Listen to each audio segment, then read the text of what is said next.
हर दवा जो हम देखते हैं उसकी शुरुआत एक बहुत ही साधारण सी दिखने वाली चीज से होती है, एक पाउडर। पर क्या कभी सोचा है कि हर पाउडर दवा क्यों नहीं बन पाता? असल में एक दवा बनने से पहले हर पाउडर को विज्ञान के सबसे मुश्किल जॉब इंटरव्यू से गुजरना पड़ता है। तो सवाल यही है कि आखिर इस पूरी प्रक्रिया में होता क्या है। एक आम सा पाउडर एक भरोसेमंद गोली में बदलने के लिए आखिर किन किन परीक्षाओं से गुजरता है। चलिए आज इसी सफर को थोड़ा करीब से समझते हैं। ये सब कुछ शुरू होता है दवा के पहले इंटरव्यू से। वैज्ञानिक इसे एक खास नाम देते हैं, प्री फॉर्मुलेशन स्टडीज। ये वो सबसे पहला और सबसे ज़रूरी पड़ाव है जहां एक ड्रग कैंडिडेट को अपनी काबिलियत साबित करनी होती है। तो ये प्री फॉर्मुलेशन आखिर है क्या? इसे ऐसे समझिए कि एक तरह की वैज्ञानिक जासूसी है। इसमें किसी दवा के हर पहलू को बारीकी से परखा जाता है। उसके फिजिकल गुण कैसे हैं, मतलब वो दिखता कैसा है, उसका केमिकल बर्ताव कैसा है, और तो और मशीन में वो कैसा बर्ताव करेगा, ये सब कुछ। और इस पूरी जांच पड़ताल का सिर्फ एक ही मकसद होता है, एक ऐसी दवा तैयार करना जो सेफ हो, स्टेबल हो और सबसे ज़रूरी असरदार हो। अच्छा, तो इस इंटरव्यू के कुछ खास लक्ष्य होते हैं। सबसे पहले तो दवा के बुनियादी गुणों को समझना, फिर ये देखना कि कहीं ये दूसरे पदार्थों के साथ मिलकर कोई गड़बड़ तो नहीं करेगा। इसी जानकारी के आधार पर तय होता है कि दवा गोली बनेगी, कैप्सूल या फिर सिरप। इसके बाद कोशिश होती है कि दवा लंबे समय तक खराब ना हो और शरीर में जाकर सही से काम करे। और हाँ, आखिर में इन सब का एक बड़ा फायदा ये भी है कि इससे दवा बनाने में लगने वाला समय और पैसा दोनों बचते हैं। अब आता है इंटरव्यू का पहला राउंड, जिसे हम कह सकते हैं फिजिकल स्किल्स टेस्ट। यहाँ पर दवा के बिल्कुल बुनियादी भौतिक गुणों को परखा जाता है, ठीक वैसे ही जैसे किसी उम्मीदवार का फर्स्ट इंप्रेशन देखा जाता है। इसमें दवा का रंग, उसकी गंध और स्वाद जैसी बहुत सामान्य सी बातें शामिल हैं, लेकिन इनसे कई ज्यादा जरूरी हैं इसके कणों का आकार और उनका फ्लो यानी बहने का तरीका। पता है क्यों? क्योंकि इन्हीं गुणों से ये तय होता है कि क्या पाउडर टैबलेट बनाने वाली मशीनों में आसानी से इस्तेमाल हो पाएगा या नहीं। इन सब परीक्षणों के बाद एक सबसे बड़ा और सबसे जरूरी सवाल सामने आता है, क्या ये पाउडर घुल सकता है? ये सुनने में शायद बहुत ही मामूली लगे, लेकिन किसी भी दवा के असर के लिए ये उसकी सबसे जरूरी योग्यताओं में से एक है। देखिए, नियम बहुत सीधा है। अगर कोई दवा हमारे शरीर में जाकर ठीक से घुल ही नहीं पाएगी तो वो हमारे खून में कैसे मिलेगी, और अगर खून में नहीं मिलेगी तो अपना असर कैसे दिखाएगी? मतलब घुलने की क्षमता, जिसे वैज्ञानिक भाषा में सॉल्युबिलिटी कहते हैं, उसका सीधा कनेक्शन दवा के काम करने के तरीके से है। अब मामला यहाँ थोड़ा और दिलचस्प हो जाता है। एक कॉन्सेप्ट है जिसे कहते हैं पॉलीमॉर्फिज्म।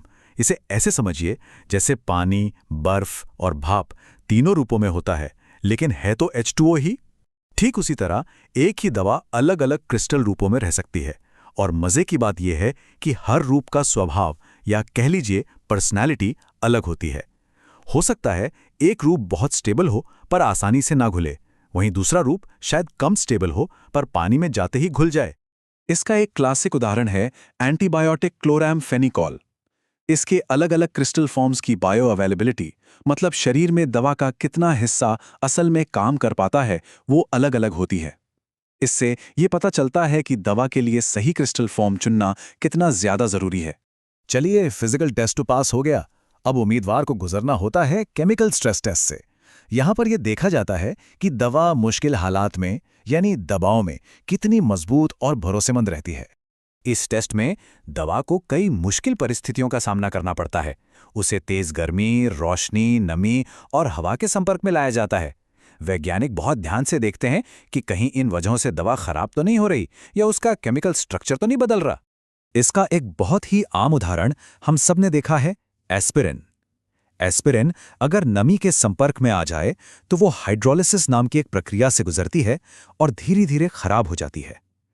अब समझ आया ना कि दवा की बोतलों पर अक्सर क्यों लिखा होता है ठंडी और सूखी जगह पर रखें। अब आता है इंटरव्यू का आखिरी और शायद सबसे जरूरी दौर, टीम वर्क ट्रायल।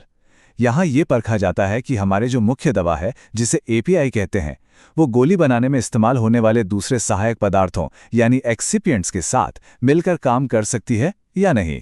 देखिए, एक गोली में सिर्फ एक्टिव दवा नहीं होती, उसे सही आकार देने के लिए फिलर्स, उसे जोड़े रखने के लिए बाइंडर्स और मशीन में न चिपके इसके लिए लुब्रिकेंट्स जैसे कई सहायक पदार्थ भी होते हैं। ये पक्का करना बहुत ज़रूरी है कि हमारी दवा इन सहायकों के साथ कोई उल्टा रिएक्शन ना करे। सोचिए, अगर टीम के सदस्य ही आपस में लड़ने लगे तो काम कैसे होगा? तो इन सारे मुश्किल टेस्ट्स और ट्रायल्स के बाद वक्त आता है फाइनल डिसीजन का, भर्ती के निर्णय का। सवाल यह है कि आखिर ये पूरा इंटरव्यू, ये पूरी प्रक्रिया इतनी ज्यादा मायने क्यों रखती है? इसके फायदे बिल्कुल सीधे और साफ हैं। एक अच्छी प्री फॉर्मुलेशन स्टडी से ये पक्का हो जाता है कि दवा बनाने की प्रक्रिया फेल नहीं होगी। इससे जो प्रोडक्ट बनता है वो ज़्यादा स्टेबल होता है, शरीर में जाकर बेहतर काम करता है, और हाँ, सबसे बड़ी बात, दवा को बनाने में लगने वाले कीमती समय और पैसों की भी भारी बचत होती है।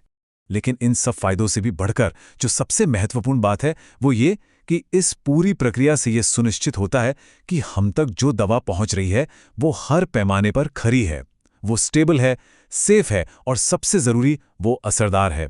ये पूरी की पूरी वैज्ञानिक मेहनत सिर्फ और सिर्फ मरीज की सुरक्षा और स्वास्थ्य के लिए की जाती है। तो अगली बार जब हाथ में दवा की कोई गोली आए तो उसे सिर्फ एक गोली की तरह मत देखिएगा।